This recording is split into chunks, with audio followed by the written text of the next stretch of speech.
चलिए, राम राम सभी को। आप सभी का स्वागत है आज के सेशन में। Gita for mental wellness. जैसे इन्होंने कहा कि मन विचलित है ना। सभी का मन विचलित है। कुछ लोग हैं जिनको पता चलता है कि हाँ, मन विचलित है। कुछ लोग हैं जिनको नहीं पता चलता है, जिनका मन विचलित है। तो अगर हमें पता है तो भी, या पता नहीं है तो भी, है, दोनों केस में हमें मन का ध्यान रखना चाहिए। और उसी आशय से गुरु जी ने हमें आदेश दिया था कि हम इस पे कुछ श्लोक लें और इसके बारे में चर्चा करें। तो आज का जो श्लोक हम लेंगे वो 9वें अध्याय का 22वां श्लोक है, 22nd। ठीक है, तो इसके बारे में हम थोड़ी चर्चा करते हैं। और आप लोगों से रिक्वेस्ट है, प्रार्थना है कि जैसे सपन जी ने अपना वीडियो ऑन किया है, अगर आप भी अगर कर सके तो हमारे लिए थोड़ी आसानी रहेगी। थोड़ी नहीं, बहुत ज्यादा सरलता हो जाएगी। हम्म? क्योंकि जब वीडियो होगा तो हमारा मन भी बहुत जगह पे नहीं भागेगा और आपका मन भी नहीं भागेगा। क्योंकि मन का काम है भागना, वो बैठता नहीं है। वो भागता है, दौड़ता है, उड़ता है, हमें एक जगह से दूसरी जगह पे ले जाता है। हम्म? मन हमें ही दौड़ाता रहता है और फिर हम थक जाते हैं। हम थक जाते हैं मतलब फिर हम विचलित हो जाते हैं। फिर हमें लगता है कि मन में शांति नहीं है, जीवन में आनंद नहीं है, ना? और व्याकुलता है, कुछ स्पष्टता नहीं है। और उसको दूसरा भी कहते हैं ब्रेन फॉग। यही है ना शब्द, ब्रेन फॉग हो जाना। मतलब फिर पता ना चलना कि क्या ठीक है क्या नहीं ठीक है। जी धन्यवाद गोपाल जी, गोविंद जी। तो आज का जो श्लोक है ये हमें उस ओर ले जा रहा है जिससे हम हमारे जीवन में जो चिंताएं हैं, है ना, कहाँ पे आती है चिंता। चिंता का उद्गम स्थान क्या है, सोर्स क्या है, कहाँ पे उत्पन्न होती है चिंता। मन। मन में। सभी के मन में होती है चिंता, है ना गोपाल जी। तो जो मन में जो चिंता होती है, जी, वही हमारे जीवन में व्याकुलता, अशांति इत्यादि, जो भी स्ट्रेस, डिप्रेशन, टेंशन, सब कुछ लेके आती है। चिंता हमारी क्यों होती है, क्यों होती है चिंता हमें, लोगों को चिंता क्यों होती है, वाई, है ना। Why we are worrying about so much. हम कहते तो है डोंट वरी, है ना। पर वो डोंट वरी कहने से क्या हमारी वरी चली जाती है नहीं ना। नहीं। है ना? वरी फ्री, है ना। वो कहने से नहीं चली जाती, पर वो आती क्यों है। व्हाट इज द रीजन, चिंता का देख, कारण क्या है। सांसारिक जीवन है, उसके उसके साथ बहुत सारी चीजें की आवश्यकता पड़ती है। उन आवश्यकताओं में अगर किसी चीज में कमी दिखती है तो जी हमारी चिंता बढ़ जाती है कि अरे बिल्कुल। ये कैसे होगा, अब ये नहीं होगा तो ये हो जाएगा, वो हो जाएगा। मतलब दुनिया जहान की चीजें आती है मन। और वो मन व्याकुल है, जैसे आपने बोला, मन कभी स्थिर नहीं रहता, चंचल है। जी तो उसके कारण है, जहां पे अगर आपकी नीड खत्म हो जाए वहां आपकी चिंता खत्म हो जाएगी। ये जी मेरा सोच। बिल्कुल सही कहा आपने, है ना। चिंताएं होती है हमारे जीवन को लेके, है ना? जी। जीवन में क्या ले, जीवन में कौन सी चीजों को लेके, जीवन में हमें जो व्यक्ति मिले हैं उनको लेके, जो हमारे पास वस्तुएं हमने इकट्ठा की है उनको लेके, और जिस परिस्थिति में हम रहते हैं उनको लेके। उनको लेके करेक्ट। ये तीन चीजों को लेके हम सभी को चिंता होती है। इसके बारे में हम विचार करें या ना करें, है ना, यही तीन चीजें होगी, इसके अलावा और कुछ नहीं होगा और ये इसमें। सेल्फ हाँ जी कहिए। सेल्फ सेल्फ सबके मन में सेल्फ ऑटोमेटिकली आती हैं। और कई लोगों का, जो सभी लोग हैं, हम सभी मानव जीवन, जो भी मनुष्य जीवन है हमारे, तो इसमें कई 50% चीजें कॉमन होती हैं सबकी। जी सब परसेंट चीजें कॉमन होती हैं, बाकी इंडिविजुअल की जो पर्सनालिटी है उसके हिसाब से चेंज होती है चिंता। जी। तो तो आपने कहा, हम्म, हाँ, आपने कहा 50% है ना। जी जी अगर हम देखें तो जी उसके रूप अलग अलग हो सकते हैं। हाँ, पर 100% वही चीजें है ना। हम्म, हम्म, किसी को अपने घर में 3 बच्चों को लेके चिंता होगी, जी। किसी को एक को लेके चिंता होगी, किसी को अपने माँ बाप को लेके चिंता होगी, किसी को अपने भाई बहन को लेके चिंता होगी, पति पत्नी को लेके चिंता होगी। तो हम्म, रूप अलग हो सकता है कि ये अपने बच्चों से बहुत चिंतित है, और ये अपने भाई से बहुत चिंतित है ना। पर चिंतित तो व्यक्तियों से है। है, तो वो 100% सभी की जो चिंताएं है वो इसी में है। अभी इसमें जैसे दो चीजें हैं। एक, यहाँ पे चिंता हो रही है हमें वर्तमान को लेके, जैसे हमें ये जो व्यक्ति वस्तु और परिस्थिति जो मिली है वो ऐसी ही रहे, है ना। अगर वो बिगड़ी है तो अच्छी हो जाए, है ना? वो उनके ग्रेड कम हुए तो अच्छे हो जाए। तो जो वर्तमान की चीजें हैं वो ऐसी की ऐसी रहे, और जो भविष्य में जो हमारे पास अभी नहीं है पर हमें जिसकी आशा है, जो हमें चाहिए, जो अभी हमें प्राप्त नहीं है पर हमें चाहिए, है ना। तो अगर ये नहीं मिलेगा तो क्या होगा। और अभी हमारे पास जो चीजें हैं वो ऐसी ऐसी रहे और अच्छी होती रहे, है ना। कि जैसे बच्चे 70% लेके आए तो 80% हो जाए, 90% हो जाए, 95% हो जाए। और हम तो ऐसे समाज में से आते हैं जहाँ पे 95% में भी माता पिता को संतोष नहीं होता, उनको लगता है कि अरे 5% कहाँ पे कटवा के आए भाई तुम, है। तो तो भविष्य को लेके चिंता और वर्तमान को लेके चिंता, है जी। ना। तो ये तो, यही। एक चीज बोलूंगा यहाँ पे, ये तो पारिवारिक अगर हम रहेंगे तो इसमें ये तो कभी कम होगा नहीं, लाइफ भर चलता रहेगा अंटिल एंड ऑफ द जी। लाइफ। जी। अगर हमको चिंता विहीन रहना है तो हमको फिर वही अपना ऋषि मुनियों वाली जो लाइफ है, चले जाओ एक जगह एकांत में बैठो। तो हाँ। वो तो खाना को भी, मतलब जैसे कि जो अन्न है वो भी 10-10 दिन तक अपने आप को एकदम ऐसा कंट्रोल मन को कर लिया कि उनको भूख नहीं लग रही है, ना प्यास लग रही है, सब कुछ कर ले। तो कुछ ऐसे ऐसी चीजें भी हैं जहाँ पे लोग अपने आप को इस तरह से कर लिए हाँ। कि मन कंट्रोल किया हुआ है लोगों ने। तो वहां जी। पे चिंता आएगी नहीं जहाँ पे मन कंट्रोल है। तो ये मेरा एक सुन, बट सांसारिक जीवन में अगर हम हैं तो चिंता हमेशा जी। साथ साथ चल। हम्म, चिंता ही ऐसी है जो हम्म, हमें सांसारिक जीवन में भी होगी, जी, और जो लोग सन्यासी हैं हम्म, उनके जीवन में भी रहती है।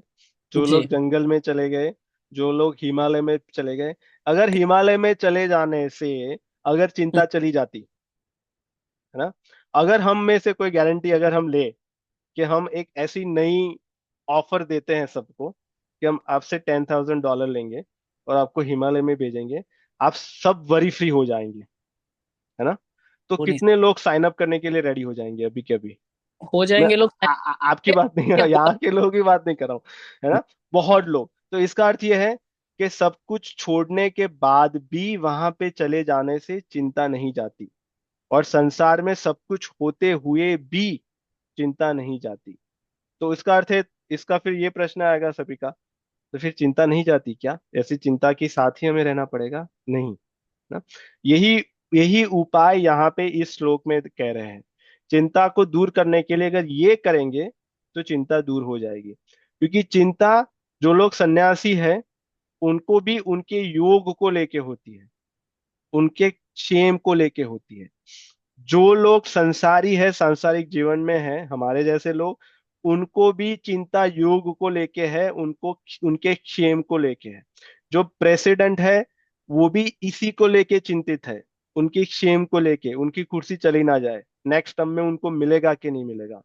जो छोटे बच्चे हैं, नहीं होनी चाहिए, वो भी इसी को लेके चिंतित है, मेरा योग और मेरा क्षेम, मेरा वर्तमान और मेरा भविष्य। तो ये जब इसकी इसका इसका जो भार है वो हम अपने स्वयं पे लेके ढो रहे हैं, इसलिए हम चिंतित हैं। चिंता को दूर करने के लिए ये जो श्लोक है, और इस श्लोक हमने गुरु जी की कृपा से, उन्होंने हम पे कृपा करके इसका सभी को पाठ करवाया, इसको समझाया। पर हम कई पिछले कितने दिनों से इसके बारे में हम चिंतन कर रहे थे, और हमें लगा कि हमारे जितने भी शास्त्र हैं, जितने भी हमारे ग्रंथ हैं, जितने भी पुराण हैं, उन सबका सार है यहाँ पे। अगर हम कुछ भी ना पढ़ पाए, कुछ भी ना समझ पाए, है ना, कुछ भी ना आत्मसात कर पाए, सिर्फ एक ये श्लोक जो यहाँ पे भगवान कह रहे हैं, अगर हमने उसको समझ लिया, अगर हमने उसको आत्मसात कर लिया, तो हमारी जितनी भी चिंताएं हैं, जितनी भी हमारी अशांति है, वो सब चली जाएगी। उसका सॉल्यूशन यहाँ पे है। हाँ, पर हो सकता है इस श्लोक को समझने के लिए हमें पूरी भगवत गीता का आश्रय लेना पड़े ना, दूसरे श्लोकों को समझना पड़े इस श्लोक को समझने के लिए। इस श्लोक में कह रहे हैं, अनन्यश्चिन्तयन्तो माम ये जना पर्युपासते तेषां नित्याभियुक्तानां योगक्षेमं वहाम्यहम्। इसको दो तीन लोग और पढ़े। गोविंद जी क्षमा करें, मैंने आपसे पहले मैंने पढ़ लिया। अ, आप पढ़िए, ऐसा कुछ फिर नहीं इसके बारे में चिंतन करते हैं। है। अनन्याश्चिन्तयन्तो मां ये जनाः पर्युपासते तेषां नित्याभियुक्तानां योगक्षेमं वहाम्यहम्। जी। कोई और? प्रियम जी। मैं प्रयास करती हूँ। जी। अन्य चिन्तयन्तो मां ये जना पर्युपासते तेषां नित्याभियुक्तानां योगक्षेमं वहाम्यहम्। वहां हम जी, बहुत अच्छा। जी पिंकी जी। हाँ, मैं ट्राई करती हूँ। जी। अनन्याश्चिन्तयतो मां ये जना पर्युपासते तेषां नित्याभियुक्तानां योगक्षेमाम्यहम्। जी। बहुत अच्छे। तो इस ये श्लोक के पहले यहाँ पे भगवान अर्जुन जी को ये बता रहे हैं कि अगर आप यहाँ इनके पास जाओगे और इनकी उपासना करोगे, जो वेदों में जो कहा गया है उसके हिसाब से आप ये सारी सकाम पूजा ये करोगे, तो आप उनसे आपको ये मिलेगा, है ना। गोविंद जी, मुझे जहां तक याद है, इसके पहले का यही है कि देवताओं से जब आप जाओगे, उनसे जब प्रार्थना करोगे तो आपको ये मिलेगा, है ना, यही बातें जी सब बता रहे हैं, है ना। जी जो पितरों के पास जाओगे तो आपको उनसे ये मिल जाएगा, देवताओं के जी पास आपको ये मिल जाएगा, ये सारी बातें उन्होंने बताई। वहां पे ये है, आप जितना करोगे, जैसे करोगे, जिस भाव से करोगे, आपको उतना मिलेगा।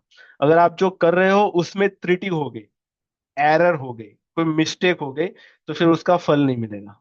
हाँ? तो वो उन्होंने एक सिस्टम बता दी कि ये सिस्टम ऐसे वर्क करती है। पर यहाँ पे उन्होंने कहा, अनन्य चिंतयन्तो माम ये जना पर्युपासते और योग क्षेमम वहाम्यहम्, जिससे तुम चिंतित हो, जिससे पूरा समाज, पूरा मानव चिंतित है, जो अपने योग और क्षेम को लेके चिंतित है, उसका वहन मैं करता हूं। अभी यहाँ पे क्षेम को कह रहे हैं, जो हमें प्राप्त है उसकी रक्षा करना, जो हमारे पास है, जो भी है ना, जो ये जो दिख रहा है, वस्तु, व्यक्ति, परिस्थिति, जो भी है, हमारी जो साधना है, जो भी हम सोच सकते हैं, जो हमारे पास है, प्राप्त हमें मिला है कहीं से, किसी के द्वारा, वो हो गया क्षेम, उसकी रक्षा करना। और दूसरा योग, जो हमें नहीं मिला, है ना, जो अप्राप्त है, जो हम चाहते हैं या जो हमारे लिए अच्छा है, उसको हमें दे देना या उसकी प्राप्ति करवा करवा देना, उसकी जो जिम्मेवारी है उसका वहन वो करते हैं, है ना, भगवान करते हैं। पर किसका? यहाँ पे जो देवताओं का पूजन करते हैं, पाठन करते हैं, उनको ये मिलता है, जो मेरा अनन्य चिंतयन्तो माम, जो मेरा अनन्य चिंतन करते हैं, उनका मैं योग क्षेम वहाम्यहम् करता हूँ। तो यहाँ पे भगवान रिटर्न में कह रहे हैं ना कि भाई रिटर्न में कहीं हो तो दिखाओ कहाँ पे लिखा है ना। यहाँ पे रिटर्न में लिखा है, श्योरिटी दे रहे हैं, गारंटी दे रहे हैं कि अगर आप ऐसा करोगे तो मैं आपके जीवन का पूरा भार मैं उठाऊंगा। यहाँ पे ये नहीं कह रहे कि आपको जो इच्छा होगी वो मैं आपको दूंगा, क्योंकि इसके पहले वाली गोष्ठी में हमारा ये प्रश्न आया था किसी का, है ना, क्योंकि हमारे पास हमारी बहुत सारी इच्छाएं पूरी नहीं होती, है ना। हम चाहते हैं कि हमें ये मिल जाए पर होता नहीं। हम चाहते हैं कि हमारे लोग ऐसे हो पर वो होता नहीं, है ना। तो यहाँ पे इच्छा की बात नहीं की, यहाँ पे कहा जो आपको आवश्यक हो। इसका अर्थ ये ऐसे हमें लेना चाहिए, जो हमारे लिए आवश्यक है और जो हमारे भले के लिए है, वैसा योग और वैसा क्षेम वो हमें देंगे और उसका वहन करेंगे, उसकी जिम्मेवारी वो लेंगे। हो सकता है कि वो हमें लगे कि ले मुझे ये नहीं चाहिए था, ये मेरे साथ क्यों हो रहा है ना, क्योंकि हम बहुत छोटा देखते हैं। हमारी जो दृष्टि है वो बहुत इतनी ही है, यहाँ तक ही देख पाते हैं। भगवान की जो दृष्टि है वो व्यापक है, वो बहुत दूर तक का देखते हैं।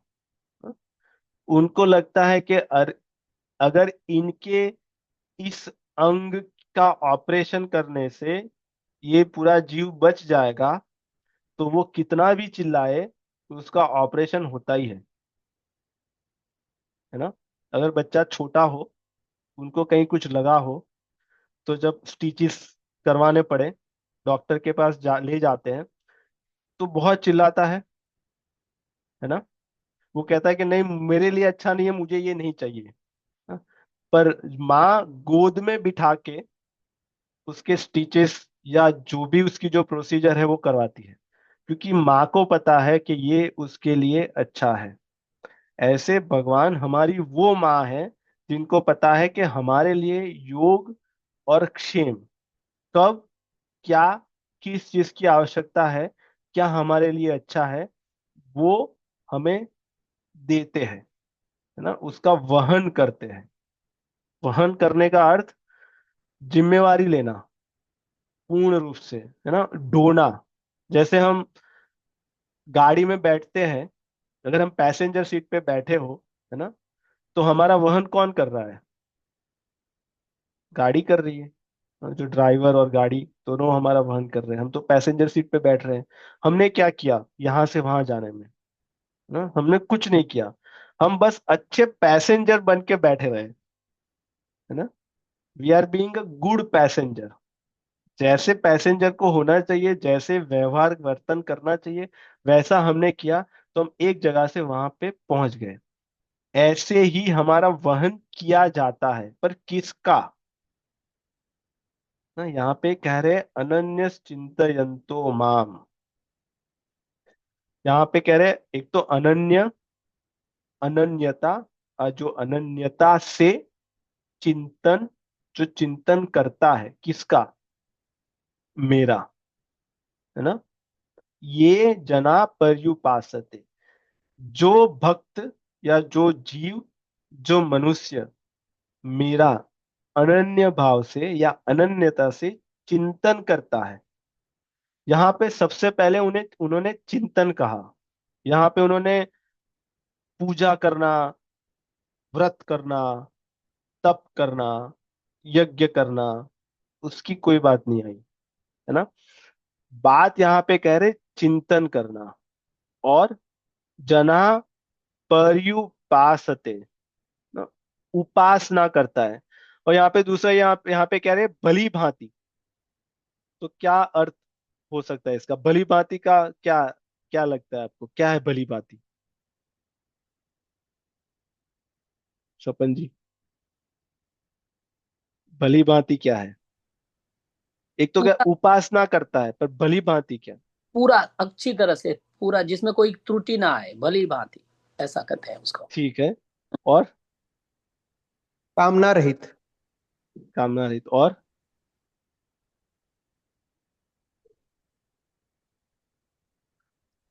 गोविंद? लगता है कि भली भांति अर्थात होगा कि अन्य आश्रय को छोड़कर। ठीक है जी। और किसी का कोई?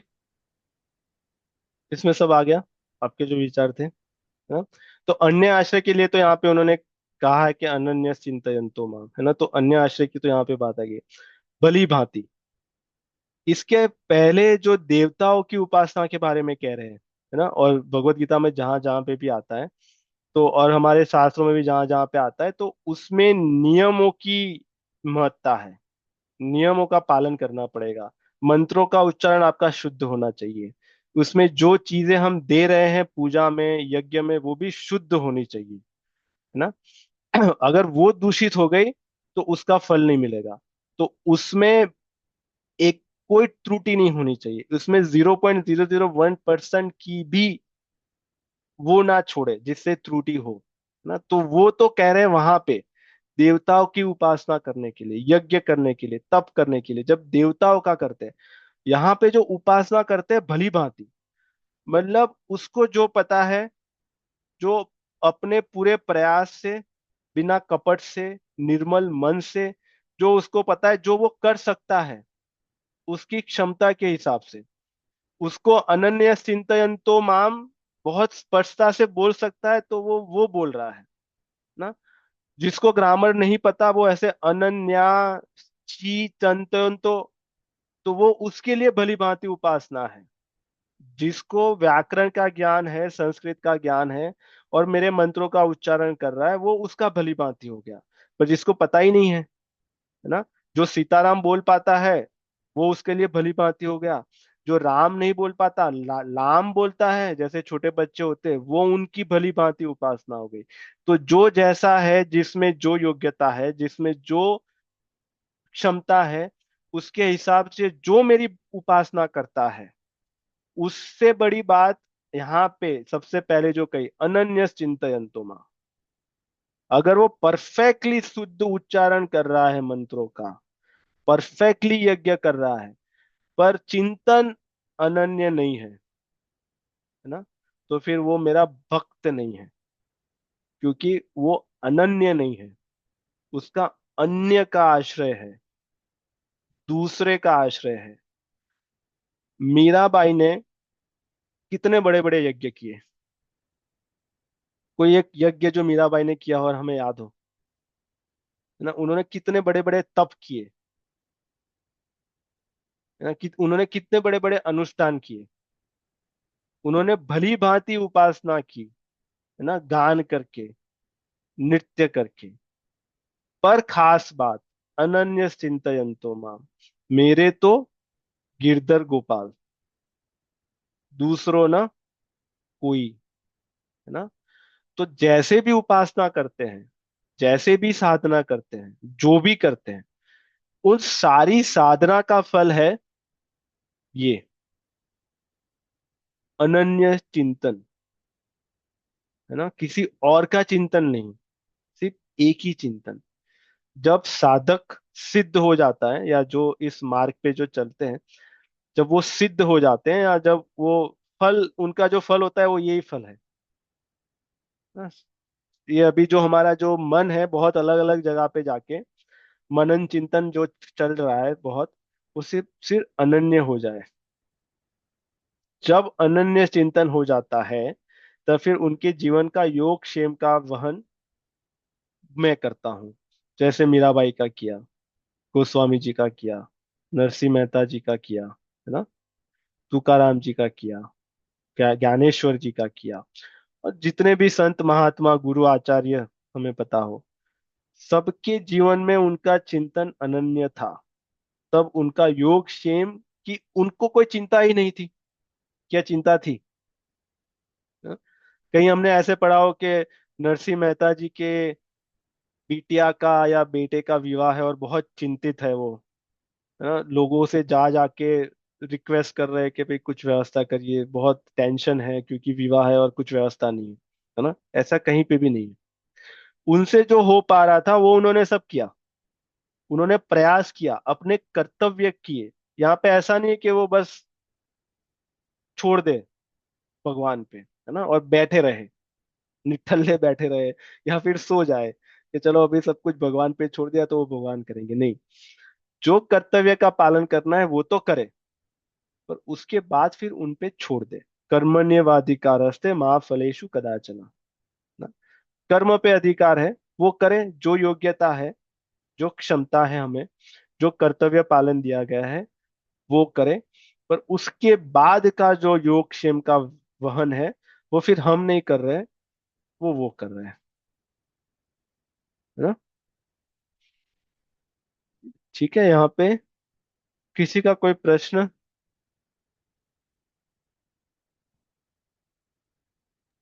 हाँ, उसमें चिंतन मतलब चिंतन का और समझना था, चिंतन मतलब क्या। जी ठीक है, बहुत अच्छा प्रश्न पूछा आपने। तो इसमें जैसे हम कहते हैं, एक तो होता है मन, ना, ये हमने सत्संग में भी सुना है गुरु जी से। और हम कहते हैं अंतःकरण, सूक्ष्म शरीर, है ना। सूक्ष्म शरीर में चार चीजें हम कहते हैं, मन, बुद्धि, चित्त और अहंकार। और शास्त्र में और सत्संग में हमने ये भी सुना है कि वो चार भी है और वो एक भी है। तो 4 in 1 कैपेबिलिटी है उनमें, है ना। तो जब मन कहते हैं तो उसमें चारों चीजें आ गई, जब अंतःकरण कहते हैं तो उसमें चारों चीजें आ गई। जब वो अंतःकरण जब संकल्प करने लगा, विकल्प करने लगा, मनन करने लगा, तो हमने उसको नाम दे दिया ये मन है ना। जब वो चिंतन करने लगा तो वो चित हो गया। जब उसने निश्चय करना आरंभ किया, निश्चय शक्ति, ये करना चाहिए, ये नहीं करना चाहिए, हमारे लिए अच्छा है, हमारे लिए बुरा है, तो वो बुद्धि हो गई। और फिर अंतःकरण ने जब कहा कि मैंने किया, मैं करता हूं, मेरे लिए चाहिए, मुझे चाहिए, तो फिर वो अहंकार हो गया। तो मन, बुद्धि, चित्त, अहंकार है एक, पर जब वो कार्य उनके जो अलग अलग होते हैं उसके लिए फिर हम उसको अलग अलग कहते हैं। तो अभी चिंतन वो है जो, जैसे सत्संग में सुना है, जो चिपक जाए, है ना। जैसे हमारे मन में चिपक गया कि गुलाब जामुन बहुत अच्छा होता है ना। वो चिपक गया मतलब फिर बार बार उसकी याद आने लगेगी, गुलाब जामुन के बारे में सोचेंगे, कहाँ पे खाया था, अगला कहाँ पे खा सकते हैं, उसको कैसे बनाने की क्या प्रक्रिया होती है। गोपाल जी को भी गुलाब जामुन बहुत अच्छे लगते हैं, तो अभी गोपाल जी मुझे बहुत अच्छे लगने लगेंगे, क्योंकि मेरा भी फेवरेट है, उनका भी फेवरेट है ना। फिर गुलाब जामुन की जो क्लब होगी, जिन लोगों को गुलाब जामुन पसंद होंगे वो लोग हमें अच्छे लगने लगेंगे। तो ये सारा चिंतन, क्योंकि वो चिपक गया। हाँ? तो अनन्य चिंतयन्तो माम। तो चिंतन जब अनन्य हो जाएगा, अनन्य चिंतन किसका होगा, यहाँ पे ये प्रश्न आएगा। तो अभी अगर हम ये देखें, क्या अभी चिंतन हमारा अनन्य है ना। Ask your self, that is the question. जब तक चिंतन अनन्य नहीं होगा तब तक चिंता रहेगी, है ना। चिंता को रिप्लेस करना पड़ेगा चिंतन से। तो अभी ऐसा नहीं कि चिंतन नहीं हो रहा है, चिंतन हो रहा है, पर अनन्य नहीं हो रहा, उस चिंतन में अनन्यता नहीं है, इसलिए चिंता आती जाती रहती है ना, कम ज्यादा होती रहती है। तो अनन्य जब चिंतन होगा तब चिंता का स्थान नहीं होगा। पर अनन्य चिंतन, क्या इसके पहले क्या प्रश्न पूछा था हमने, अनन्य चिंतन किसका हो या कैसा हो, अगर किसी को याद हो तो। वो प्रश्न उठाते फिर हम भूल जाते। कैसे कैसे होगा। हाँ, कैसे होगा, अनन्य चिंतन कैसे होगा। हाँ, और क्यों होगा,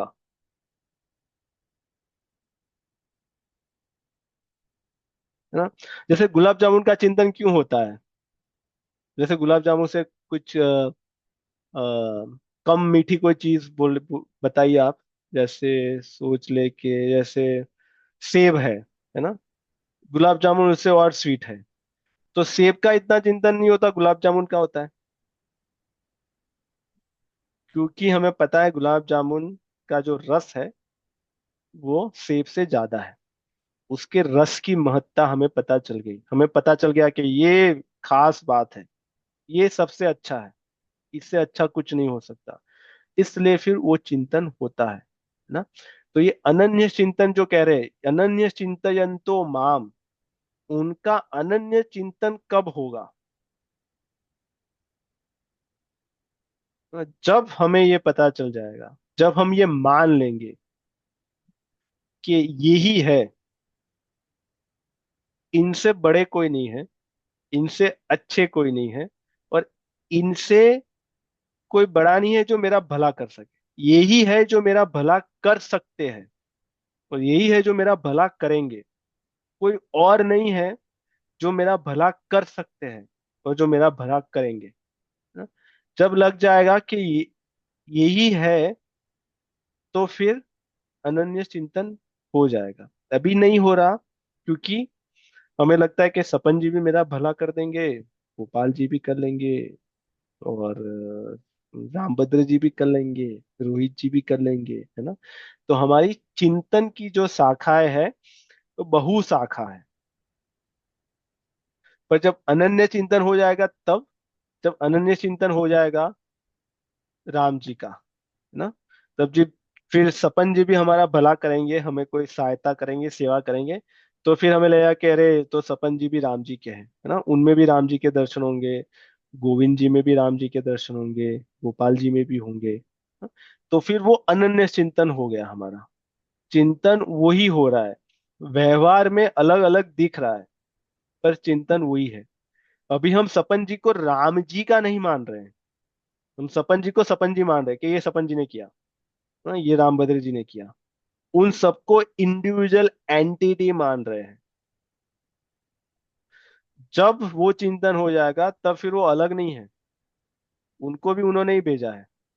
अगर फिर सपन जी आके मुझे करेला खिलाएंगे, तो भी राम जी ने ही भेजा है। और सपन जी आके मुझे गुलाब जामुन खिलाएंगे, तो भी राम जी ने ही भेजा है ना। जब मीरा जी को विष दिया गया, तो भी उन्होंने प्रसाद के रूप में ग्रहण किया। और जब उनको प्रसाद दिया गया, तो भी उनके लिए प्रसाद था। मतलब ये बहुत उच्च कोटि है, ये अनन्यता।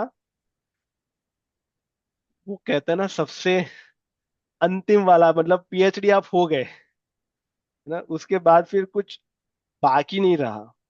जब आप अनन्य भक्त हो गए, आप सिद्ध हो गए, उसके बाद फिर आप अपनी मस्ती में हो, आपने वो परमानंद प्राप्त कर लिया, आपने वो शांति का अनुभव कर लिया ना। अभी आपके जीवन में कोई प्रश्न नहीं रहे, कोई संशय नहीं रहा, कोई भ्रम नहीं रहा। सब कुछ आपका, सब सॉल्व हो गया, वो सब तो इच्छा, सॉर्ट आउट हो गया।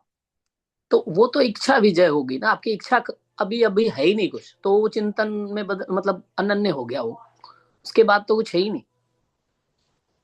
आप फिर से बताइए, वेद जी। इच्छा, इच्छा की बात कह रहा हूं मैं, कि वो तो इच्छा विजय हो गई ना, मतलब कि जैसे जी आपने बोला कि खाने के बाद, जब इसके बाद हमको चाहे कोई करेला ला के दे, चाहे कोई कुछ भी ला के दे, हम में सब में राममय हो जाना, मतलब मेरा एक मैंने लाइन खींची थी, यहाँ तक जाना है और उसके बाद मेरी कोई इच्छा नहीं है। जी। इच्छा प्राप्ति काइंड ऑफ हमारा चिंतन, जो आप बोले अभी, वो हो गया हाँ, कि या और मैं। उसके बाद जैसे इसके बाद इच्छा होगी, ऐसा नहीं कि इच्छा नहीं होगी, इच्छा होगी, पर भगवत इच्छा होगी, है ना। जैसे गोस्वामी तुलसीदास जी की भी इच्छा हो रही है, पर क्या करने की, सत्संग करने की इच्छा हो रही है, रामचरितमानस लिखने की इच्छा हो रही है, वहां पे जाके भगवान के दर्शन करने की इच्छा हो रही है। तो अभी उनकी इच्छाएं परिवर्तित हो गई। अभी हमारी जो इच्छा है संसार को लेके है, संसार में से भोग भोगने को लेके है ना। फिर हमारी इच्छाएं योग में परिवर्तित हो जाएगी। तो इच्छाएं तो फिर रहेगी। जैसे इच्छा हमारी रहेगी कि भोजन करना है, क्योंकि हम शरीर लेके बैठे हैं, तो शरीर को भोजन चाहिए। फिर भोजन में हमें यही मिले, ऐसा ही मिले, इतना ही मिले, अब ही तो मिले, वो फिर नहीं रहेगा ना। वो बात फिर अलग हो जाएगी। तो इच्छा तो रहेगी कि हाँ, हमें बच्चों को बड़ा करना है, उनको कॉलेज में जाए, अच्छा पढ़ लिख ले, है ना। वो इच्छा तो रहेगी, पर वो इच्छा के पीछे का हमारा कारण ये रहेगा कि अगर ये अच्छा पढ़ लिखेंगे, तो ये समाज की सेवा करेंगे। समाज की सेवा क्यों करेंगे? क्योंकि ये समाज राम जी का है, ये भगवान का है। हाँ? तो उसमें भी, उनको पढ़ाने में भी हमारा अनन्य चिंतन चल रहा है। उनको पढ़ाने का चिंतन नहीं चल रहा, उनको पढ़ाने के पीछे का हमारा चिंतन ये है कि ये बड़े होके भगवान की सेवा करें। हाँ? तो ये अनन्य चिंतन हो गया। तो ये संसार में रह के भी हम कर सकते हैं। हाँ, कठिन है, कठिन है है ना। पर इम्पॉसिबल नहीं है। नहीं, करेक्ट। है ना? क्योंकि और आप कुछ कह रहे हैं क्या? और पूजा जी आप कुछ कह रहे हैं? मैं पूछना चाहती थी कि क्या चिंतन स्वार्थ के साथ भी जुड़ा हुआ हो सकता है? स्वार्थ के साथ आप कोई एग्जाम्पल दीजिए।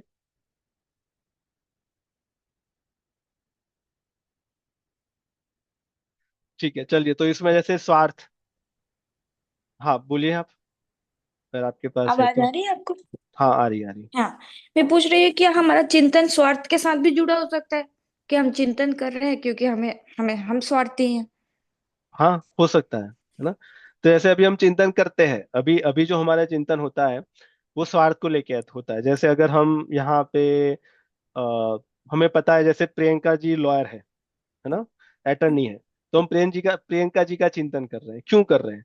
क्योंकि हमें उनकी हेल्प चाहिए, हमारा कुछ केस है, या हमें कुछ उनका फीडबैक चाहिए, इसलिए हमारा उनका चिंतन चल रहा है। तो उसके पीछे हमारा स्वार्थ है, पर वो स्वार्थ सांसारिक स्वार्थ है। तो उसके लिए चिंतन कर रहे हैं। अगर हमें सही में, या तो हम चिंतन किसी को स्वार्थ को लेके कर रहे हैं, या हम सही में उनसे प्रेम करते हैं। जैसे बच्चों का चिंतन हमारा होता है, जिनके भी बच्चे हैं, है ना, माता पिता का चिंतन होता है, हमारे शरीर का चिंतन होता है। हम कभी ये नहीं भूलते कि हाँ, जैसे सो जाते हैं, जैसे सुबह उठते हैं, तुरंत चिंतन आता है कि चलो नहाना है, खाना है। क्यों? क्योंकि शरीर से प्रेम है। तो या तो हम प्रेम से हमारा चिंतन हो रहा है, या तो स्वार्थ से हो रहा है। पर स्वार्थ वाला जो चिंतन है वो टिकेगा नहीं, क्योंकि स्वार्थ हमारा बदलता रहता है।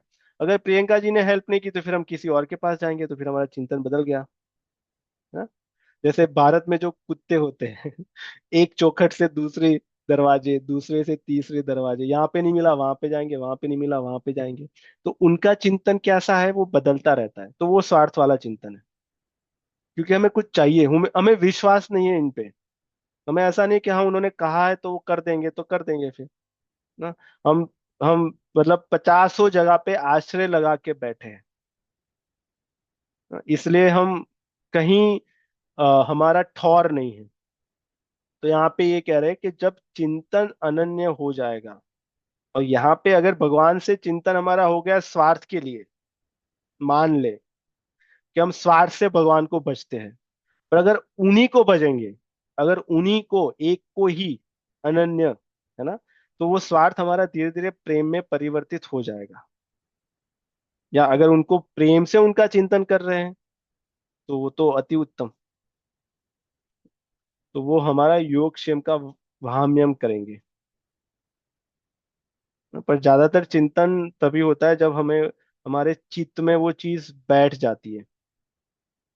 जैसे मन से हम मनन करते हैं, बहुत सारी चीजें आती हैं कि जैसे हमें लॉयर चाहिए, तो इनके पास भी जा सकते हैं, इनके पास भी जा सकते हैं, इनके पास भी जा सकते हैं। इनके पास जाएंगे तो इनकी ये फीस है, ये इनके ये एक्सपीरियंस है, ये सारा सब मनन वाली चीज होगी। पर वो तीन में से जब एक को बिठा देंगे, कि जो प्रियंका जी, है ना, तो फिर वो चिंतन करेंगे, वो मतलब वो वहां पे वो बैठ गए, वो थोड़ा, वो वहां पे थोड़ा स्थायी हो गया उनका, है? तो मनन से थोड़ा चीजें फिल्टर होके फिर चित्त में आती है। जी, और किसी का कोई प्रश्न इस पे?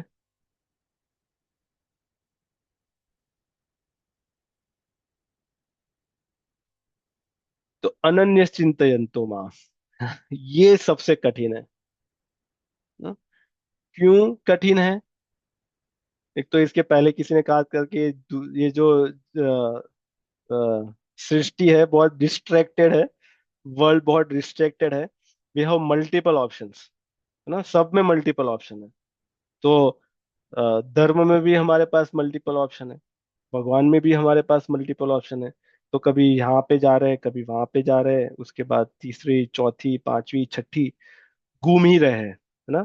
घूमना कोई गलत नहीं है, मतलब अलग अलग मंदिर में जाके दर्शन करना, सब जगह पे जाके दर्शन करना, उसमें कोई गलत नहीं है। पर सब में वही भाव रखना, ये कठिन है ना। जैसे गणपति जी की पूजा करते हैं, उनसे कुछ मांगते हैं, हमारा काम नहीं होता, फिर गणपति जी को कहते हैं कि भाई आप थोड़े ब्रेक ले लीजिए, अभी हम शिव जी के पास जा रहे हैं। हाँ? शिव जी को कुछ दिन जल चढ़ाया, 6 महीने शिव जी के भक्त रहे, 1 वर्ष शिव जी के भक्त रहे, और फिर उसके बाद चलो शिव जी भी कुछ नहीं कर रहे हैं, अभी देवी जी के पास जाते हैं। हाँ? तो ये जो हमारा हो रहा है, एक से दूसरा, दूसरे से तीसरा, तीसरे से चौथा, इसमें अनन्यता नहीं है, क्योंकि इसमें हमारी आस यहाँ पे भी लगी है पर एक जगह पे टिक नहीं रही, एक पे विश्वास नहीं है, एक पे श्रद्धा नहीं है।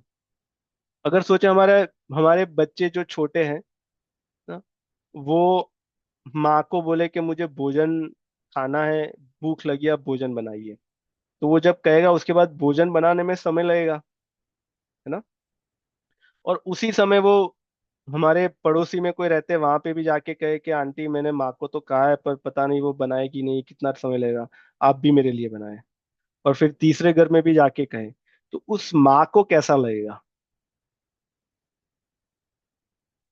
सपन जी, कैसा लगेगा उस माँ को? उसको लगेगा कि अरे मेरे पे विश्वास नहीं करता, मेरा ही बच्चा है, मैंने ही उसको इस संसार में मैं लाई हूँ, है ना। उसका अभी तक मैंने पालन पोषण किया, उसके योग क्षेम का वहन तो मैं ही कर रही थी, पर मेरे पे विश्वास नहीं कर रहा वो, है ना। तो वैसा लगेगा भगवान को, या वैसा लगता होगा जब वो अन्य चिंतन नहीं होता तब, है ना। तो उसे भगवान बुरा नहीं मानते, क्योंकि वो बहुत उदार है। वो ये कहते हैं कि कोई बात नहीं, आपको जो ठीक लगे वो करो। अगर आपका पेट पड़ोसी के घर पे जाके भर रहा है तो आप वो करो, पर पड़ोसी कितने दिन आपका पेट भरेगा, है ना। फिर कई तीसरी जगह पे जाना पड़ेगा, फिर चौथी जगह पे जाना पड़ेगा ना। तो एक तो ये है। दूसरा, यहाँ पे जो आगे के श्लोक में कह रहे हैं और इसके बाद वाले में भी शायद विभूति योग में वहां पे भी जो आता है, तो हम देवताओं से जो मांगते हैं और जो देवता देते हैं वो कहाँ से लाते हैं ना। वो भी भगवान ही देवताओं को देते हैं, वहां से वो हमें देते हैं। जैसे अगर बड़ा परिवार हो, ये एग्जांपल बहुत अच्छा लगता है हमें। जब हमने हमने पिताजी से कहा कि मुझे साइकिल चाहिए, हम पिताजी को लगा कि भाई अभी छोटा है, अभी नहीं दे सकते, तो पिताजी ने मना कर दिया या नहीं दिया। फिर हम चाचा जी के पास जाएंगे, चाचा जी से बहुत कहेंगे कि नहीं प्लीज प्लीज, मैं आपका ये कर दूंगा, आपका मैं ये कर दूंगा। तो चाचा जी कहेंगे चलो भाई आपको मैं साइकिल लाता हूँ, है ना। पर वो कहाँ से लाएंगे? अगर पूरा घर पिताजी चला रहे हैं, तो चाचा जी को भी साइकिल लाने के लिए पैसे कहाँ से मिलेंगे? पिताजी से ही मिलेंगे। पिताजी चाचा जी को देंगे, चाचा जी साइकिल लेके हमें देंगे, फिर हमें क्या लगेगा कि ये तो चाचा जी ने दिया, है ना। तो वो चाचा जी ने नहीं दिया, पिताजी ने ही दिया है। तो अगर हम सीधा पिताजी से ही मांगे, है ना, तो पिताजी ज्यादा प्रसन्न होंगे। तो हम ये जो जा रहे हैं वाया वाया, है ना, ये अनन्यता नहीं है। अनन्यता है सीधा, कि अगर हमारा मन इनमें है तो ये है हमारे इष्ट, यही हमारे आराध्य है। अभी हम किसी के भी मंदिर में जाएंगे, हमारे दर्शन तो हम इनमें ही हो रहे हैं, हाँ? यही माँ एक ही होती है ना। मौसी माँ जैसी हो सकती है पर मौसी माँ नहीं हो सकती। क्यों हो सकती है ना? मौसी के वहां पे भी जाएंगे तो वहां पे भी माँ के ही दर्शन होंगे, कि देखो माँ जैसा ही भोजन बनाती है, माँ जैसी ही दिखती है। पर मौसी से जो संबंध है वो माँ के कारण है ना। जो मामा से जो हमारा संबंध है वो माँ के कारण है। तो ये अनन्यता हुई। उस मंदिर में जा रहे हैं, गणेश जी से जो हमारा संबंध है वो उनके कारण है, इसलिए हम गणेश जी के मंदिर में जा रहे हैं। तो ये हमारी अनन्यता है। पर हमारी पहले एक माँ हो।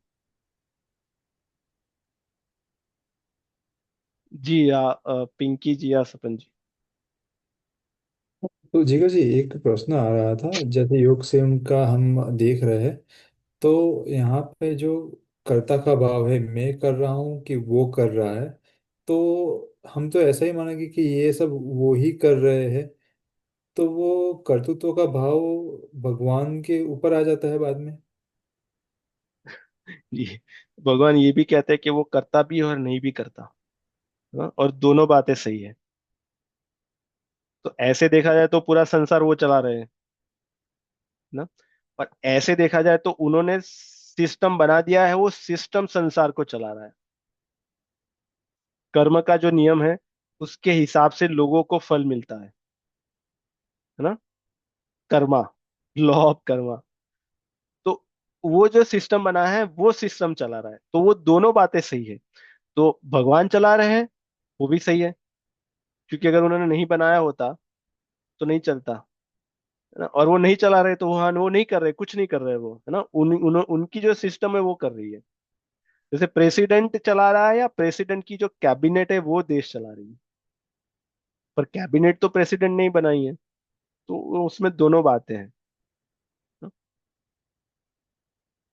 यही था आपका प्रश्न। जी। हाँ पिंकी जी।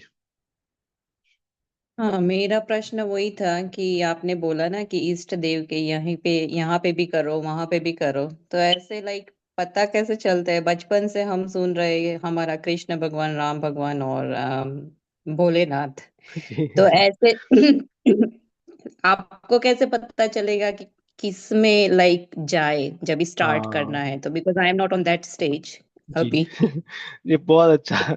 ये इसके पहले भी हमारी यही चर्चा चल रही थी। हाँ, ये बहुत अच्छा है। अगर हमें नहीं पता कि हमारा कौन है ना, तो ये सबसे अच्छी सिचुएशन है, ये सबसे अच्छी स्थिति यही है कि हमें नहीं पता, क्योंकि हम ब्लैंक है ना। वो जो स्लेट होती है वो ब्लैंक होती है, तो सही। उसमें अच्छे से लिख सकते हैं, है ना। उसमें बहुत कुछ किया हुआ है, तो उसको साफ करने में, क्लीन करने में बहुत समय लगेगा, है ना। तो हमें कैसे पता चलेगा हमारे जो प्रीतम है या प्रियतम है? जैसे मीरा जी के तो गिरधर गोपाल हो गए ना, सही गोस्वामी जी है। के राम जी हो गए, कबीर जी के राम जी हो गए। तो ऐसे हमारे कौन है ना, ऐसे हमें कैसे पता चलेगा? तो इसमें शास्त्रों में और हमारे सनातन में ये कहा गया है कि आपको जहां से मिले वहां से आप आरंभ करिए, है ना। और आप यहाँ जहां पे भी आप पहुंचे हो, आप उनकी कृपा से ही पहुंचे हो। जैसे अभी तक हमने गणेश जी की कुछ ना कुछ किया होगा, शिव जी का कुछ ना कुछ किया होगा, हमारे जो कुल देवी होते हैं उनका हम करते रहते हैं, हमारी जो ग्राम की देवी होती है, ग्राम देवी देवता भी होते हैं, उनका भी हमने किया होगा। उन सभी की कृपा से हम यहाँ तक पहुंचे हैं। उन सभी ने हमें कृपा की है, उन सभी ने हमें धीरे धीरे थोड़ा थोड़ा पुश करके आगे पहुंचाया है ना। अगर ये कृपा नहीं होती तो हमें ये सत्संग नहीं मिलता। ये हमारे जीवन में एक स्टेप स्टोन आते हैं ना, वैसे हमारे जीवन में आए, हमें आगे ले जाने के लिए। तो फिर हम क्या करें? तो फिर हम चलते रहे, हम अपनी साधना करते रहे। जो भी नाम हमें किसी ने कहा है, अगर कहा है तो वो, और अगर किसी ने कोई नाम नहीं कहा, हमें जो नाम अच्छा लगता है ना, पहले तो वैसा ही होता है कि अभी हमें तक, अब तक हमें किसी ने भगवान का कोई नाम के बारे में कुछ बताया नहीं, तो हमें जो अच्छा लगता है वो करते हैं। तो कोई बात नहीं, वो करिए, है ना। वो अगर दृढ़ता से करते जाएंगे तो आगे का जो मार्ग है वो प्रशस्त वो करते जाएंगे, क्योंकि हम प्रयास कर रहे हैं, है ना। हमारा लक्ष्य है कि हमारा लक्ष्य एक ही होना चाहिए। लक्ष्य एक होगा या बहुत सारे, है ना, लक्ष्य तो एक ही होगा। तो अगर हमारे मन में ये चीज बैठ गई है कि हमारा जो लक्ष्य है वो एक ही है, पर वो पता नहीं है क्या है, कैसे पहुंचे, हमें तो कुछ नहीं पता, है ना, दिख भी नहीं रहा क्योंकि बहुत दूर लग रहा है हमें। तो हम जहां पे भी है, जो भी हमें पता है, वहां से हम आरंभ करें। जैसे आगे जाएगा, कोई हमारी सहायता करने के लिए आ जाएगा कि चलो आप ये इतना कुछ पढ़ रहे हो, वेद भी पढ़ रहे हो, उपनिषद भी पढ़ रहे हो, पुराण भी पढ़ रहे हो, ये सब आवश्यकता नहीं, आप भगवत गीता करिए, रामचरितमानस करिए, तो हम एक स्टेप आगे आए, है ना। ऐसे हमें हर कदम कदम पे सहायता मिलती जाएगी। और वो किसकी कृपा से मिल रही है? जो अभी तक हमने किया है, जो अभी तक हमने गणेश जी की पूजा की, कुल देवी की, कुल देवता की, और वो पूजा करने के बाद उनसे कुछ मांगा नहीं। अगर मांगा होता तो हिसाब किताब क्लियर हो गया, फिर कुछ बाकी नहीं रहा। पर उनके पास बैलेंस में पड़ा है हमारी पूजा, हमारी सारी चीजें, है ना। तो वो कृपा करके हमें हमारे अध्यात्म मार्ग पे, इस मार्ग पे आगे बढ़ने के लिए जो भी सहायता की आवश्यकता होती है वो हमें देते जाएंगे। और धीरे धीरे जैसे चलते जाएंगे चलते जाएंगे चलते जाएंगे, ऐसे फिर वो धीरे धीरे क्लियर होता जाएगा कि नहीं, अभी हमारा अ, इतनी जगह पे जा रहा था, अभी अभी राम जी और कृष्ण पे अटका है ना। फिर आगे जाके हाँ, इनमें से ये हो गए हमारे, है ना। और इसमें भी जैसे राम जी के भी बहुत अवतार है, राघव है ना, रघुनाथ है, और जो वीरता वाले राम जी है। उसमें फिर ये तो मतलब आगे की बात है, वहां पे जाके एक जगह पे मन हमारा अटक जाएगा। पर अभी के लिए हम क्या करें, जो भी भगवान का नाम जब अगर हमें किसी ने कहा है तो वो ले ना, 15 मिनट निकाल के भगवान का नाम जप करें, सत्संग सुनने का प्रयास करें जो हमारा शनिवार को होता है। और वो यूट्यूब चैनल शेयर कर देंगे, वहां से सब्सक्राइब करके सत्संग सुनिए। वो जैसे आप सुनते जाओगे, भगवान की कथा वार्ता लीला सुनते जाओगे, वैसे धीरे धीरे आपके अंदर से वो स्पष्टता आती जाएगी कि भाई हमारे लिए अच्छा क्या है और हमें क्या चाहिए ना। तो वैसे होगा। हाँ, हो सकता है आपका मार्ग थोड़ा अलग हो, पर जब आप वहां पे पहुंचोगे तो आप उसी जगह पे पहुंचोगे जहाँ पे दूसरे लोग दूसरे मार्ग से गए हैं, है ना। धन्यवाद। जी। ये और कुछ इसमें, सपन जी आपका क्या कुछ था क्या, आपका हो गया। नहीं, मुझे भी एक प्रश्न है कि जैसे हम काम करते हैं तो हमारा मन हमेशा फल में उलझा रहता है। तो इसको क्या हम योग कहेंगे कि इसको चिंता कहेंगे? जी, ठीक है, अब ये बहुत अच्छा विषय छेड़ा है आपने। तो जैसे हम कुछ कार्य करते हैं, है ना, तो हमारे मन को कुछ चाहिए। तो क्या चाहिए मन को, जैसे हम जॉब पे जाते हैं तो हम मन को चाहिए पैसा, है ना। तो अगर हम सोचे क्या हमें सही में पैसा चाहिए, या पैसों से जो चीजें खरीद सकते हैं वो चाहिए, क्या लगता है आपको। अगर मूल्य यूज कर सके कहीं पे। हाँ, अगर हमें पैसा दे पर उसके साथ ये कंडीशन हो कि आपको 24/7 एक रूम में रहना पड़ेगा, वर्क फ्रॉम होम है, आपके पैसे आ जाएंगे और उस रूम से बाहर नहीं निकल सकते, वहां से कुछ मंगवा नहीं सकते, तो फिर वो पैसा हमें अच्छे लगेंगे, नहीं, है ना। तो हमें पैसे नहीं चाहिए, हमें पैसों से जो वस्तुएं खरीद सकते हैं, चीजें खरीद सकते हैं, हमें वो चाहिए अभी आगे, है ना। क्या हमें वो चीज चाहिए,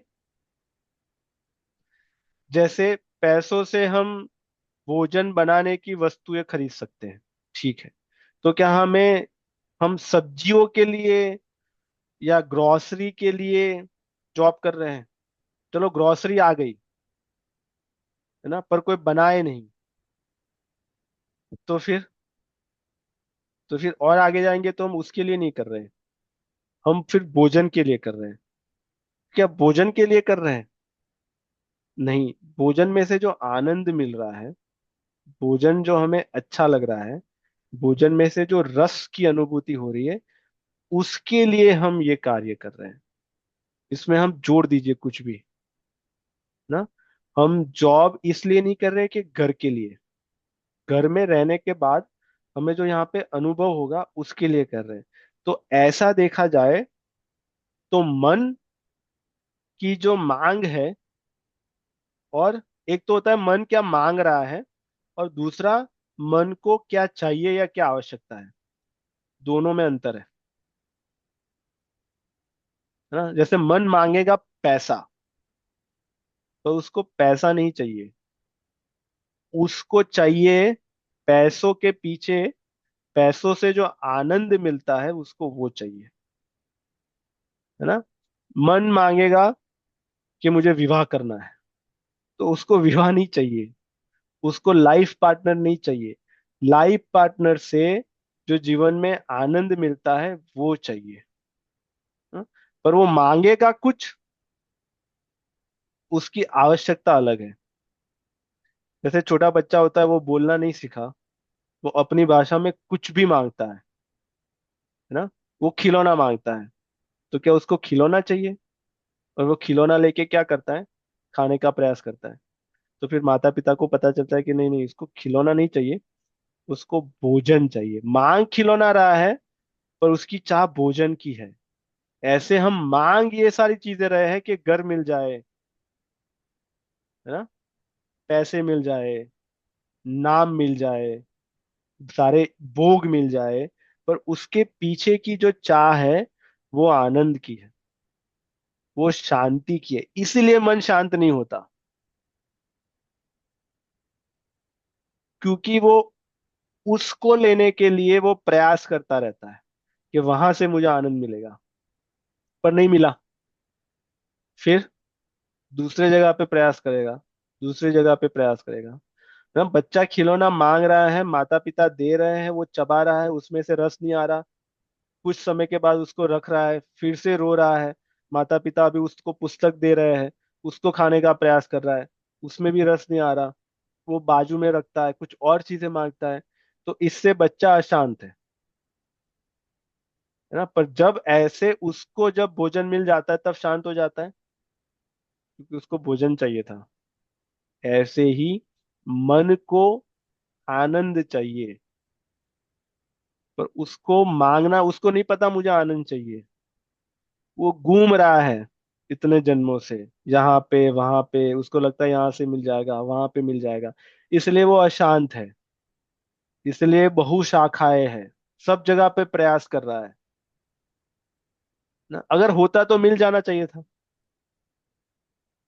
अगर वो बच्चे के उदाहरण में, अगर खिलौनों में भोजन होता, तो खिलौना चबाने से उसका पेट भर जाना चाहिए था, नहीं भरा, है ना।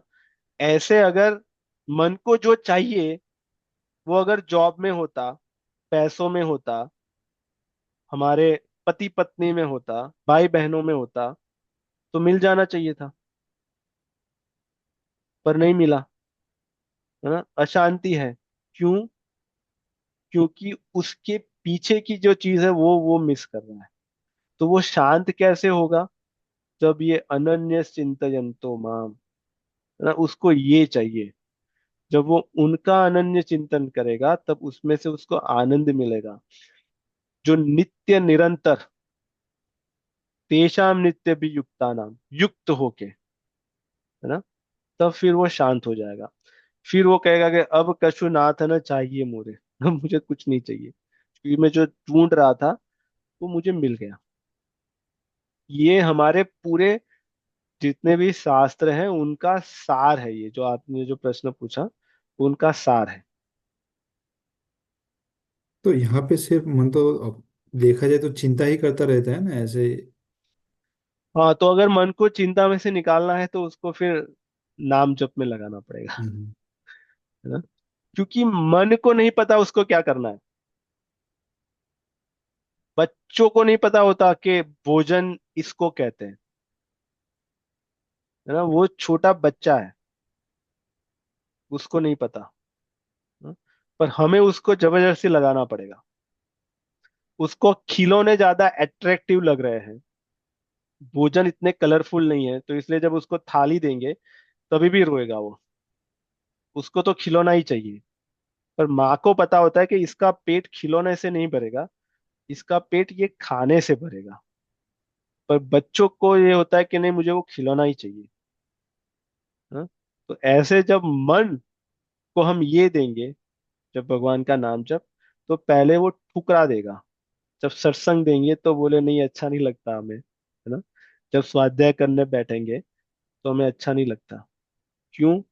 क्योंकि उसका वो अभ्यास है, पर इसमें से कुछ मिला भी नहीं उसको। तभी भी उसको ये लगता है कि नहीं, ये खिलौने में से नहीं मिला तो दूसरे में से मिल जाएगा, तीसरे में से मिल जाएगा। ऐसे वो अनंत खिलौने से खेल रहा है अभी तक। तो उसमें ही चिंता हो रही है, अरे इसमें से नहीं मिला, अभी क्या होगा, इसमें से क्यों नहीं मिला, अभी दूसरे में से तो नहीं मिलेगा तो फिर क्या होगा, है ना। यही चिंता है ना, यही चिंता है।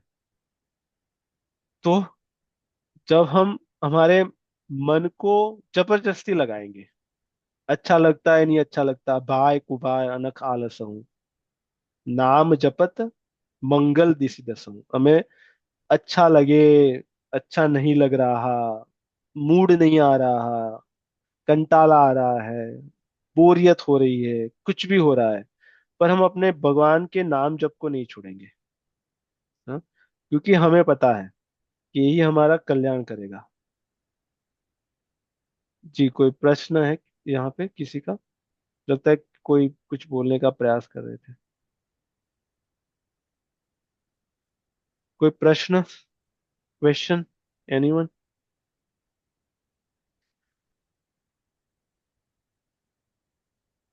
मेरा एक और प्रश्न है जी। जी। तो कभी मतलब हम बोलते हैं कि सब भगवान देख लेंगे, पर फिर भी अपना जो मन है वो रात को सो नहीं पाता है। तो क्या ये विश्वास मतलब ये शब्दों में ही है कि मतलब हृदय हाँ, में बोलने के लिए। बोलने के लिए ही है? हाँ, जैसे बहुत सारी चीजें बोलते हैं ना। हम्म। जैसे अगर आप यहाँ पे आए हो, हम कहते हैं ये आपका ही घर है, ऐसे ही रहो ना। हम्म। तो क्या हम सही में ऐसे कि आपका ही घर है? तो अगर ऐसा होता तो आप कह सकते हो कि भाई हमारा घर है, लाओ चलो आप निकलो यहाँ से, है ना। तुम बस ऐसे ही बोल दिए, हमें पता ही नहीं हम बोल रहे हैं उसका अर्थ क्या है ना। उसकी वो महत्ता को हमने छोड़ दिया। हम कहते हैं कि हमें तो भगवान पे बहुत विश्वास है, और भगवान पे विश्वास है, कितनी बड़ी बात, कितनी बड़ी बात। अगर हमने कहा हमें भगवान पे विश्वास है, और उसके बाद अगर फिर लगा, इफ लगा, बट लगा, अगर नहीं हुआ तो अगर लगा, मगर लगा, तो फिर वो विश्वास कहाँ रहा ना। अगर हम कह रहे हैं कि हमें भगवान पे विश्वास है, मतलब बात खत्म, उसके बाद तो फिर ना कुछ कहना है, ना कुछ पूछना है, ना कुछ बोलना है, हो गई बात, हो सब कुछ हो गया फिर हमारा। तो वो नहीं है, विश्वास नहीं है। हम ये कह सकते हैं कि हम भगवान पे प्रयास कर रहे हैं, हम मानने का प्रयास कर रहे हैं ना। तो पर हाँ, अगर ऐसे आरंभ करेंगे, विश्वास तो हमें लगाना पड़ेगा। पहले हम आरंभ करेंगे और फिर उसके बाद वो विश्वास एकदम दृढ़ हो जाएगा ना। तो जैसे श्रद्धा से आरंभ होता है, विश्वास तक पहुंचते हैं ना। इसलिए बाल कांड में मंगलाचरण में कहते हैं श्रद्धा विश्वास रूपेणु, है ना। जो शिव जी और देवी जी की जब वंदना करते हैं, तो उसमें कहते हैं श्रद्धा और विश्वास। श्रद्धा से आरंभ होगा। जैसे श्रद्धा ये है कि जैसे जो चीज अभी तक हमारे जीवन में आई नहीं, पर हम मान रहे कि हाँ वो है ना। जो हमने देखा नहीं है, जिसका अनुभव नहीं किया, पर अंदर से कि नहीं हाँ है, ये है ना। जैसे जब छोटा बच्चा जन्मता है, तो अपनी आंखें नहीं खोलता, पर वो भोजन के लिए प्रयास करता है तुरंत, है ना। उसको पता है कि कहाँ से उसको भोजन मिलेगा, तो वो उसकी श्रद्धा है। उसने अभी तक माँ का अनुभव नहीं किया, पर जब वो आंखें खोलेगा, तब उसको विश्वास हो जाएगा कि हाँ देखो, ये यही है जो मुझे अभी तक खिलाती थी, यही है जो अभी तक मुझे पिलाती थी ना। तो हम श्रद्धा से आरंभ करते हैं, जब अनुभव हो जाएगा तब हमारा विश्वास पक्का हो जाएगा, तब फिर विश्वास हो जाएगा कि नहीं भगवान है ना। अभी तो कह रहे थे, अभी तो अनुभव हो गया। तो इसको अभी वो कर्म के साथ जोड़ के देखे, कर्मण्येवाधिकारस्ते मा फलेषु कदाचन, ऐसे करके। तो हमें कर्म तो मतलब हाँ, कर्म तो हमें करना ही करना है। ही पड़ेगा हाँ, यहाँ पे, कंटिन्यू जैसे मतलब। छोटा बच्चा जैसे ही बाहर आता है संसार में ना, तुरंत वो ढूंढने लगता है। तो उसको पता है कि इसको कैसे पीना है ना। बॉटल से दे, या कोई भी उनको जो भी भोजन है उनका, उनको पता, तो वो प्रयास करते हैं ना भोजन के लिए। चबाना किसको पड़ेगा, तो वो उनका प्रयास है। तो हम हम प्रयास तो हमें करना ही पड़ेगा। अगर हम भगवान पे विश्वास कर रहे हैं तो भी, नहीं कर रहे तो भी, बिना प्रयास से कुछ नहीं होगा। तो अगर हम प्रयास करेंगे, तभी जो भगवान का विश्वास है वो पक्का होगा, क्योंकि फिर वो कृपा का अनुभव हम कर पाएंगे भगवान की कृपा का, ना। अभी हम सिर्फ कह रहे हैं पर भगवान की कृपा का अनुभव नहीं कर पा रहे हैं, है ना। फिर छोटी छोटी चीजों में अनुभव होगा कि भगवान कितने कृपालु है कि हमें ऐसी जगह पे रखा है कि बाहर इतना स्नो स्टॉर्म है तो भी हम सुरक्षित हैं। ऐसे कितने देश है जहाँ पे ये व्यवस्था नहीं है, ना। तो ये भगवान की कृपा है, ये भगवान की कृपा है कि हमारे दो हाथ दो पैर सब कुछ है और है, चल रहे हैं, ना? ये भगवान की कृपा है। पर ये फिर हम हर क्षण हर समय हर व्यक्तियों में उनकी कृपा का अनुभव करेंगे। एंड फिर हम कहेंगे वी आर सो ब्लेस, है ना। अभी तो हमें ब्लेसिंग मांगना पड़ रहा है कि भाई आप मुझे ब्लेसिंग दो, और फिर कोई किसी को कहना पड़ रहा है कि सपन जी यू आर सो ब्लेस। पर आपको हमें क्या उसका अनुभव हो रहा है कि वी आर सो ब्लेस, फिर वो अनुभव होगा। तो वही अनन्यता है कि जब वो ये फिर अनन्यता से फिर ये सारी चीजें अपने आप, ये पिटारा जो है वो हमारे सामने खुल जाएगा। यहाँ पे एक और एक जो फॉलोइंग प्रश्न आता है, मतलब मैं सोच रहा था कि हम चलो कोई कार्य कर रहे हैं और कार्य का मतलब हमको परिणाम देख रहे हैं कि हाँ चलो ये हो जाएगा, हम भगवान पे श्रद्धा रख रहे हैं, योगक्षेमम के आवश्यकता है तो भगवान दे देंगे। पर हमें मतलब तो चाहिए ही चाहिए कि हम काम कर रहे हैं उसका फल मिलेगा, मतलब हमने ये सारी चीज़ें की है तो हमारा ये होगा ही होगा। पर अगर नहीं होता है तो योगक्षेम यहाँ पे कैसे मतलब वर्क करता है? हाँ, वो इसलिए हमारा नहीं हो पा रहा क्योंकि हम वो एक जीद लेके बैठे हैं, हाँ, वो हमारा सूक्ष्म अहंकार है। क्योंकि अगर हम किसी पे आश्रित है तो वो हमारा अहंकार नहीं है, ना। जैसे छोटे बच्चे माता पिता पे आश्रित होते हैं, उनमें कोई अहंकार नहीं होता। जब बड़े हो जाते तब फिर आश्रित नहीं होते। क्यों? क्योंकि हम्म। तब उनकी अपनी आइडेंटिटी, अपना अहंकार वो आने लगता है। तो जब हम कहते हैं कि हम भगवान को मानते भी हैं, उनकी पूजा भी करते हैं, उनकी आरती भी करते हैं, और उसके साथ हमने अपना हमारी डिमांड लिस्ट हमारा रेडी है कि हमने ये किया तो हमें इस तारीख तक इतना ऐसे मिल जाना चाहिए। ये हमारा अहम है ना, ये हमारा अहंकार है।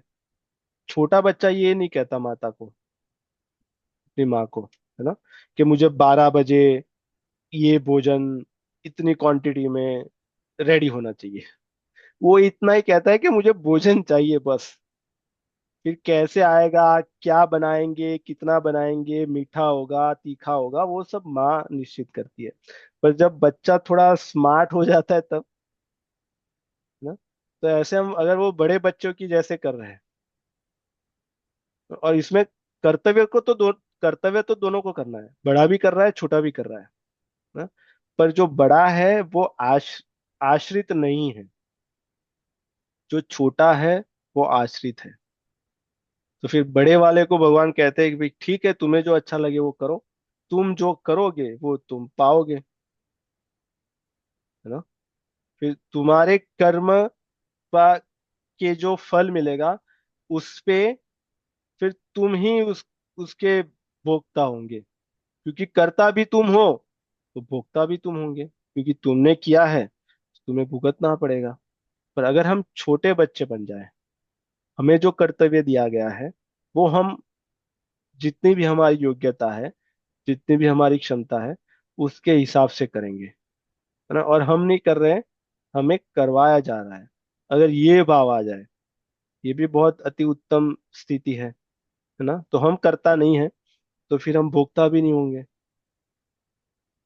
हाँ। भोगता मतलब अशांति के भोक्ता, चिंता के भोक्ता, कष्ट के भोक्ता, पीड़ा के भोक्ता, तो वो हम नहीं होंगे। फिर हमें हमें जो चीजों की आवश्यकता है वो फिर हमारे माता पिता हमें उपलब्ध करवा देंगे, ना, जैसे भगवान है। ये कठिन है, सबसे कठिन ये है। व्रत करना आसान है, ना, उपवास करना बहुत आसान है। आप कहोगे तो मैं 16 सोमवार का उपवास करूंगा बिना कुछ खाए पिए, निर्जला करके, वो मैं कर सकता हूँ। पर ये जो आप कह रहे हो कि कर्ता अपने आप को मत मानो, भोक्ता अपने आप को मत मानो, ये कठिन है। वास्तव में ये कठिन है। क्यों? क्योंकि वो अहंकार नहीं जा रहा हमारा। तो वो अहंकार जब जाएगा तो फिर हमारे लिए बहुत सरल हो जाएगा। तो फिर अभी अहंकार कैसे जाएगा? हाँ? जी आप कहिए कुछ। कोई, पूजा जी आप कह रहे हैं कुछ? जी सर, मैं आपसे पूछना चाहती थी कि हम अगर भगवान की पूजा पाठ करते हैं और उनसे वापसी में कुछ एक्सपेक्टेशन करते हैं, वो भी तो गलत है। हाँ, वो भी गलत है जी, बहुत अच्छा कहा आपने, है ना। यहाँ पे भगवान भगवत गीता में कहते हैं 4 प्रकार के मेरे भक्त हैं, है ना। आर्तो, अर्थार्थी, जिज्ञासु, और कौन सा श्लोक है गोविंद? और प्रेमी, ज्ञानी। और हाँ, तो ज्ञानी। जिज्ञासु अर्थात ज्ञानी हाँ, को और कैसे होगा? आर्तो, अर्थार्थी, जिज्ञासु और ज्ञानी, 4 प्रकार के भक्त हैं। और इन चारों को मैं भक्त मानता हूँ। जो आर्तो है, जीवन में दुख आता है मेरे पास आता है, कहता है कि दुख दूर करो, उनको भी भक्त मानता हूँ। अर्थार्थी, जिनको कुछ चाहिए, पैसे चाहिए, नाम चाहिए, घर चाहिए, जॉब चाहिए, प्रमोशन चाहिए, मेरे पास आता है, मैं उनका भी करता हूँ। तीसरे जिज्ञासु, जिन क्यूरियस है, जिनको जानना है भगवान क्या है, ब्रह्म क्या है, जीव क्या है, माया क्या है इत्यादि, और उसके लिए मुझे ही प्रार्थना करते हैं, तो वो भी मैं करता हूँ। और चौथा जो ज्ञानी, जो मुझसे प्रेम करता है, जिसको मुझसे कुछ नहीं चाहिए, है ना, जो मुझसे कोई आशा नहीं करता, जिसको मुझसे बस प्रेम है और कुछ नहीं चाहिए। तो ये चारों को मैं भक्त मानता हूं, पर जो चारों में जो ज्ञानी है ना, वो उच्च कोटि का भक्त है मेरा। इसमें जो अर्थ है, अगर हम भगवान से कुछ मांगते भी है तो भी इतनी बुरी बात नहीं है, मांगे, पर उनसे ही मांगे, है ना। अगर हमें किसी चीज की आवश्यकता होगी तो हम अपने पिताजी से ही मांगेंगे, पर पिताजी से ही मांगे, चाचा जी से, मौसा जी से, फूफा जी से, ताऊ जी से, सबसे मांगते फिर रहे हैं, है ना। ये देखना हमें चाहिए कि हम किससे मांग रहे हैं। क्या हर बार अलग अलग लोगों से अलग अलग चीजें मांग रहे हैं? तो अगर हम एक ही को पिता बनाए हैं, एक ही को अपना माँ बनाए हैं, और उनसे ही मांग रहे हैं, उनसे ही अपने दुखों की निवृत्ति का निराकरण मांग रहे हैं, उनसे ही धन मांग रहे हैं, तो भगवान उनको भी कहते हैं कि नहीं चलो ठीक है, मांग रहा है पर मेरे पास आ रहा है ना, तो ठीक है, मेरा भक्त है। धीरे धीरे फिर उसमें वो जिज्ञासु हो जाएगा और ज्ञानी प्रेमी भक्त भी हो जाएगा ना। तो अगर उस स्थिति में नहीं पहुंचे तो मांग सकते हैं, पर उनसे ही मांगे। और फिर मांगने के बाद उनको थोड़ी छूट दे दीजिए कि हमने मांग तो लिया, अभी आप पे है कि आपको देना हो तो देना, अगर आपको लगता है कि मेरे लिए अच्छा है तो देना, कब देना है, कैसे देना है, फिर आप देख लेना।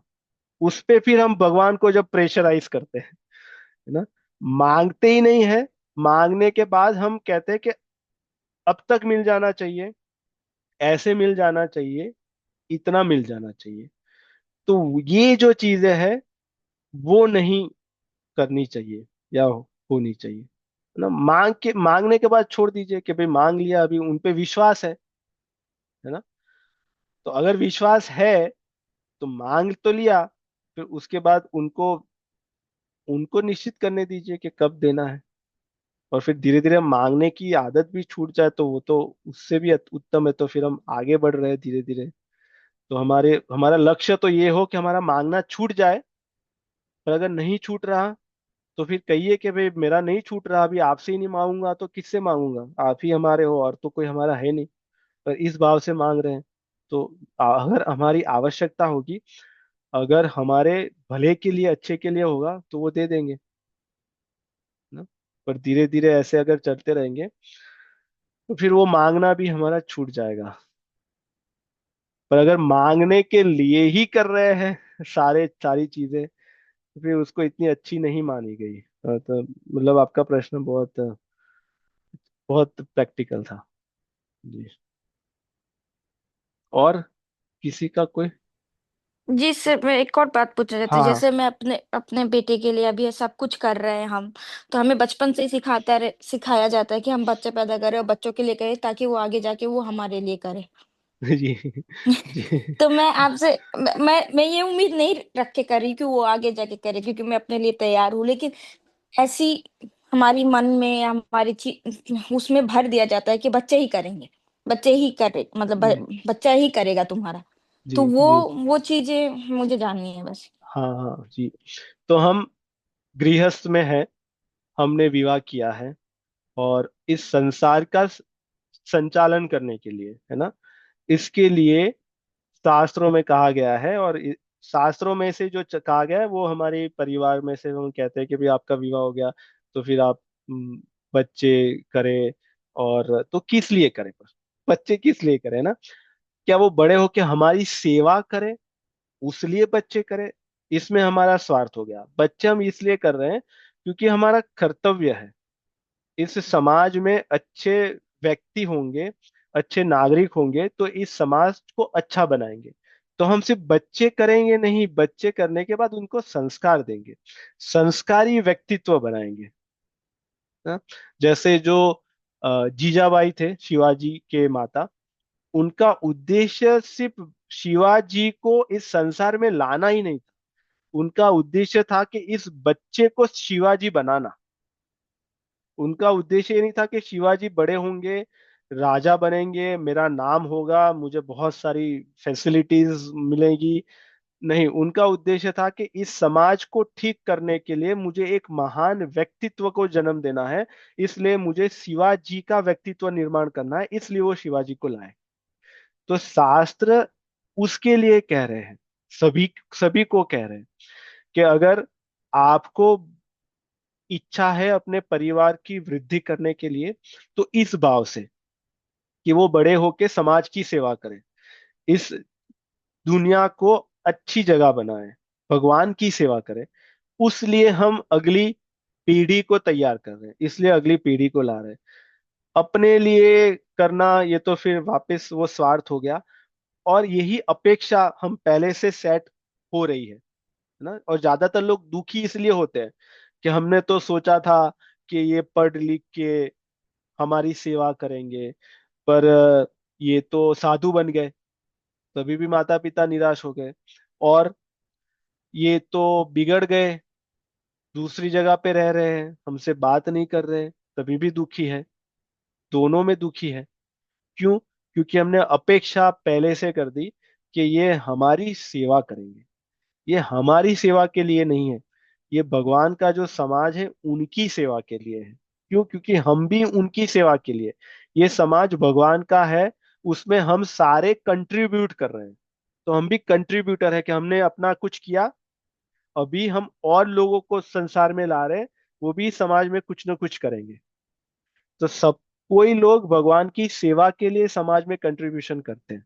अगर इस भाव से अगर रहेंगे तो फिर उसमें हमारी कोई अपेक्षा नहीं है।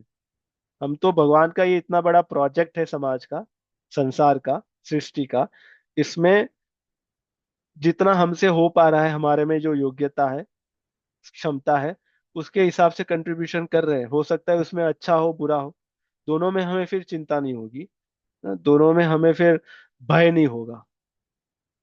तो ये बहुत अच्छी विचार आपने, ये बहुत ही प्रचलित है सभी जगह पे है, खास करके भारत में सब जगह पे है कि हम बड़े होके हमारी सेवा करेंगे। हाँ, वो करेंगे अच्छे, अगर हमारे संस्कार होंगे तो हमारी सेवा भी करेंगे, है, समाज की भी करेंगे और हमारी करेंगे। पर अगर ये कि हमारी ही करेंगे, हमारी हमारे ही है बच्चे, ये गलत भाव है।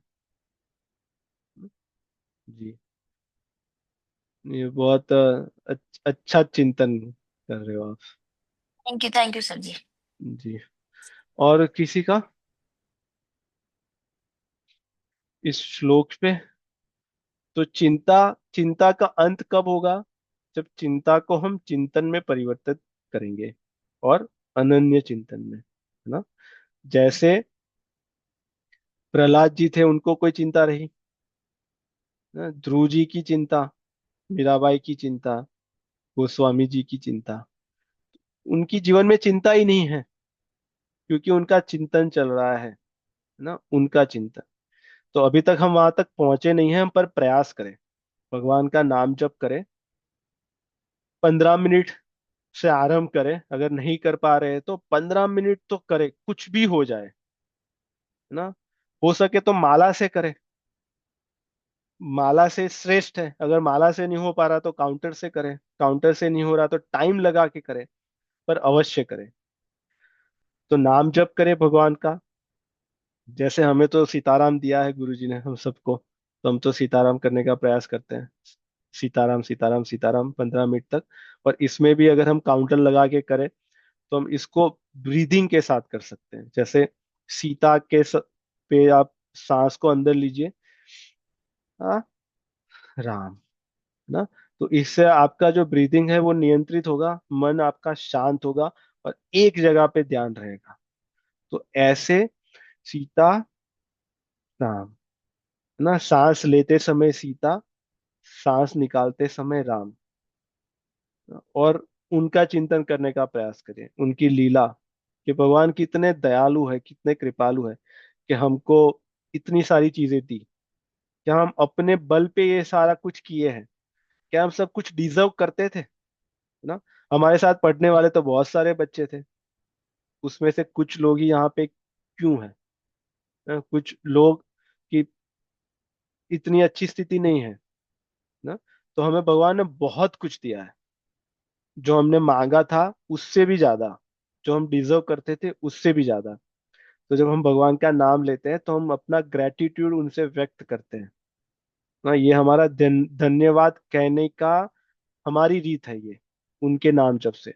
जिनका नाम जप करते हैं उनका चिंतन होने लगेगा, जिनका पोस्टर घर में होता है उनका चिंतन होने लगता है।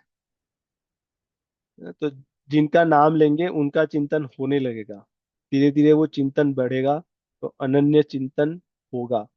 तो भगवान का नाम जप करें, सत्संग सुनने का प्रयास करें और सेवा करें।